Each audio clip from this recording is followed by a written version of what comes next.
சர்வாதிகாரி ஆச்சுன்னா ஹிட்லர் தான் சொல்லுவாங்க. திரும்பி உங்களுக்கு தமிழ்ல படிச்சிருக்கோம். அந்த மாதிரி அந்த காலத்திலே வந்து ஹிட்லரே வந்து பயங்கரமாக ஆட்சி பண்ணியிருக்காரு. ஒரே ஒரு ஓட்லாம் செஞ்சுட்டாரு. அப்படிங்கும்போது ஒரு சில மக்கள் இப்போவுமே வந்து அறிவுமே இருக்குது, எல்லாம் செஞ்சுமே இருக்குது.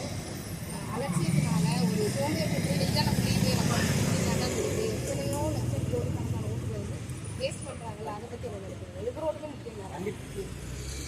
இது என்னன்னா எப்படி ஓட்டு முக்கியங்கிறது பார்த்தீங்கன்னா, இப்போ நோட்டான்னு சொல்றாங்க எல்லாருமே. ஒரு புரிதல் இல்லைன்னு சொல்றது என்னன்னா, எனக்கு யாரையுமே பிடிக்கல அப்படிங்கிறது வந்து நான் வந்து பண்றேன் பிடிக்கிறேன் அப்படின்னு சொல்றாங்க.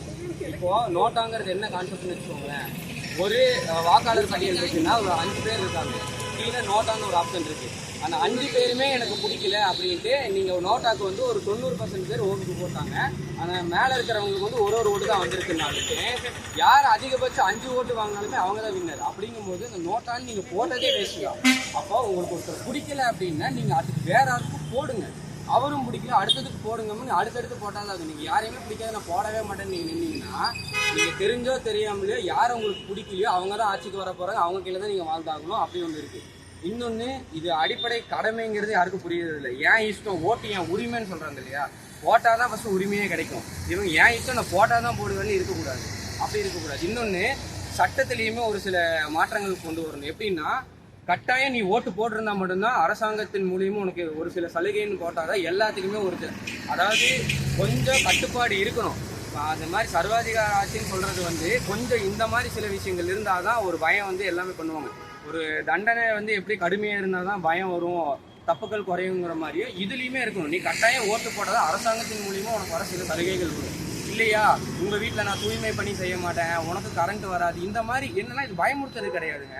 இது கொஞ்சம் காலகட்டத்துக்கு அப்புறம் புரிதல் வந்துடும். இப்போ நான் வளரும் போது எங்கள் அப்பா வந்து ஓட்டு கட்டாயம் நம்ம போட்டாகணும்னு சொல்லி கொடுத்தாதான் நான் கடைபிடிப்பேன். வளரும்போது அதெல்லாம் போட வேணாண்டா அப்படின்ட்டு ஒரு அலட்சியமாக விட்டுட்டாங்கன்னா பசங்களுக்கும் அதே தான் வரும். இப்போ 2 தலைமுறைக்கு நீங்கள் கட்டாயம் ஓட்டு போட்டாதான்டா நமக்கு இதெல்லாம் பழக்கிட்டீங்கன்னா அதுக்கப்புறம் அந்த சட்டத்தை எடுத்துருங்க, அவனே தானாக போடுவான். இன்னொன்று, அரசாங்க விடுமுறை விடுறாங்க, எல்லாம் தனியார் விடுமுறை எல்லாமே விடுறாங்க. ஆனால் ரொம்ப முன்னுரிமை கொடுக்கணும். ஓட்டா முதல்ல நீ ஆக்ஷன் அப்போ ஓட்டை போட்டு வந்து மித்த வேலையை பண்ணால் அந்த முன்னுரிமை எல்லாருமே ஒத்துழைப்பு பண்ணணும் அப்படின்னு இருக்கணும். இன்னொன்று, அதே மாதிரி அந்த ஓட்டுக்கு முன்னாடியுமே நம்ம போயிட்டு இது பண்ணணும், இந்த மாதிரி கட்டாயம் ஓட்டு போடுங்க அப்படிங்கிற மாதிரி எல்லாமே நம்மளும் முன்னெடுக்கணும். இன்னொன்று, ஸ்கூல் காலேஜஸ்லேருந்தே ஓப்பனாக ஓட்டோட பவர் என்னன்னு சொல்லி கொடுத்தாலே போதும். அவங்களுக்கு புரிதல் இருக்க மாட்டேங்குது. ஓட்டு வந்து என்னென்னலாம் பண்ணும், போட்டால் என்ன பாதிப்பு, போடலைன்னு என்ன பாதிப்புன்னு இவங்களுக்கு புரிய வச்சுட்டோன்னா அவங்களுக்கு புரிஞ்சுக்கும்னு நினைக்கிறேன். அதாவது பள்ளிக்கூடத்திலிருந்து இந்த இது கொஞ்சம் கொண்டு வரணும். அவங்களுக்கு தெரியறது இல்லை. இந்த டிராஃபிக் ரூல்ஸ் எல்லாம் எப்படி சொல்லி தராங்களோ இந்த சட்டங்களையும் கொஞ்சம் கொண்டு வரணும். சின்ன சின்ன கிளாஸஸ் மாதிரி எடுத்தாலே நமக்கு புரிதல் வரும். அடுத்தடுத்த எலெக்ஷனுங்கும் போது எதை சொல்லி இவங்க ஓட்டு வாங்குறதுன்னு ஒன்று இருக்குல்ல, எல்லாருமே வீடு கட்டிட்டு எல்லாம் வேலை வாய்ப்பில் இருந்துட்டாங்க. அடுத்து நான் வந்தவனுக்கு இது செய்யறேன்னு சொல்லி வாங்க முடியாது. ஏன்னா இவங்க பண்றதே நம்புறோம், அவ்வளவுதான். அவரு திட்டம் சொல்லிட்டாரு. இது 10 ஆண்டு காலமா வரையவே அவர் தான் வகுத்திருக்காரு. இதுதான் பண்ண போறேன், இப்படிதான் பண்ண போறேன்னு தெளிவுபடுத்தினதுக்கு அப்புறம் அதுல நம்ம சந்தேகப்பட வேண்டியது கிடையாது. அவர் சொல்லிட்டாரு. இன்னொன்று, வெள்ளை அறிக்கை வந்து தெளிவாக கொடுத்துருவோம், இதுக்கு மக்கள்கிட்ட இருந்து இத்தனை நிதி வாங்கியிருக்கோம் அப்படின்னா இந்த இதுக்கு தான் செயல்படுத்துதுன்னு சொல்லிட்டு மிச்ச காசு எவ்வளோ இருக்குமோ அதை கொண்டு முதல்ல தெளிவுபடுத்திடுவோம். இது கேள்வி இங்கே யார் வேணால் கேட்க முடியும். ஏங்க இந்த சரி பண்ணல அப்படின்னு நம்ம கேள்வி இருக்கும். இப்போது இது மழைநீர் வடிகால் 4000 கோடின்னு சொல்கிறாங்க, பணம் செலவழிச்சுட்டாங்க. 4000 கோடி எங்கே என்ன ஏதுங்கிற கேள்வி இப்போ நம்ம முன்வைக்க முடியாது.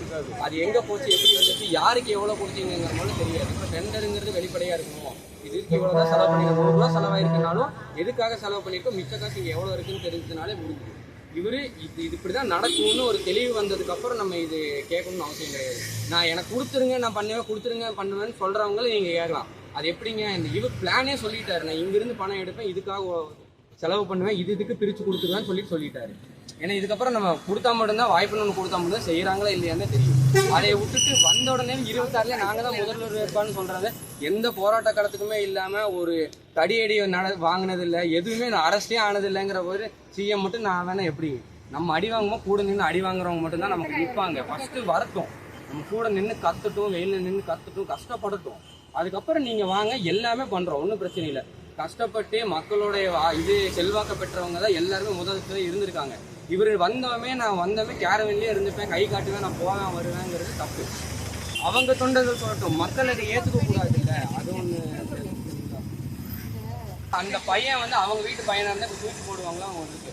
ஃபர்ஸ்ட் குறை சொல்றது ரசிகர்கள் தான் சொல்லுவேன். ஒருத்தர் மேல இவ்வளவு அளவு கடந்த அது தேவையில்லை. சொல்ல பைத்தியக்காரத்தனம் சொல்றது. பாசம் இருக்கலாம், அவருக்கு பார்க்கணும், கவர்ச்சி அதெல்லாம் இருக்கட்டும், பிரச்சனை கிடையாது. இது வந்து என்னடா இவர் வந்துட்டாரு, இவர் பார்க்கலன்னா உயிர் விட்டுருவாங்கிறதால அவர் பண்ணக்கூடாது. தூக்கி போட்டான், கை கால் உடஞ்சதுன்னா நாளைக்கு அவர் பாப்பாருங்கிறது கேள்வி இல்லை. அவங்க வீட்டு அவங்க பையன் தான் பார்க்கணும். ஏங்க இறந்ததுக்கே என்ன கொடுக்கலைங்க போது அவங்கள சிந்திக்கணும். அதனால இவர் என்ன சொல்லணும், இப்படி எல்லாம் வர 6 சாவு நடந்திருக்கு இது வரைக்கும். கை தூக்கினா ஒரு 1000 பேர் கத்துறானா. நான் தான் இன்னைக்கு ட்ரெண்டிங் நியூஸுங்கிறது அவர் வந்து ஓப்பனா சொல்லும்போது இந்த ஷோ தான் பண்றாரு. எப்படின்னா அந்த எப்படி சொல்றது, நான் தான் பெரிய ஆளுன்னு காமிச்சிட்டாங்களோ ஒரு மெதப்பு இருந்தீங்களா, அது வந்து அவருக்கு பிடிச்சி போச்சு. இத்தனை ஆண்டு காலமா நடிச்சு அந்த மெதப்பு பிடிச்சி போச்சு. நான் வந்து கை காட்டினாலே எல்லாரும் பார்ப்பாங்க, 1,00,000 பேர் பார்ப்பாங்க போது அவர் அதை விட்டு ஒரு துளி கூட இறங்க மாட்டாரு. களத்துல இருந்து போராடுறதுமே சுற்றி பவுன்சர் வச்சு மட்டும் தான் போராட முடியும். மக்களை உட்காரவே முடியாது அவரால். அது என்ன சொல்லணும், உனக்கு என் கூட புகைப்படம் எடுக்கணுமா, நான் தனிப்பட்ட ரீதியாக எடுத்துக்கிறேன். 2 வருஷம் ஆனாலும் 3 வருஷம் ஆனாலும் என் தொண்டர்கள் எல்லாத்தையும் தனிப்பட்ட ரீதியாக எனக்கு கூப்பிட்டு புகைப்படம் எடுக்க வைக்கிறேன். அமைதியா இருங்க. ஆனா இன்னைக்கு போராட்ட களத்துக்கு வந்துச்சுன்னா அது புரிஞ்சுக்கோங்க. ஒரு இலை வீட்டுக்கு போனாலும் போட்டோ எடுக்கிறாங்க. இது என்ன மாதிரி மனநிலையே புரியுது. அவர் தப்புன்னே சொல்ல மாட்டேங்கிறாரு. நம்ம இவனில் தப்புன்னு சொல்றோம்னா இப்படிப்பட்ட தொண்டர்களே எனக்கு வேணாங்கிறது இவர் எப்போ சொல்றாரோ அப்பதான். எதுவுமே பேசாம மௌனமா இருக்காருன்னா இவர் எல்லாத்தையும் பயன்படுத்திக்கிறாரு. அவர் அடமானதான் வைக்க போறாரு. தெரிஞ்சு போச்சு. இவர் சரியில்லை. ஓப்பனா சொல்ல போனா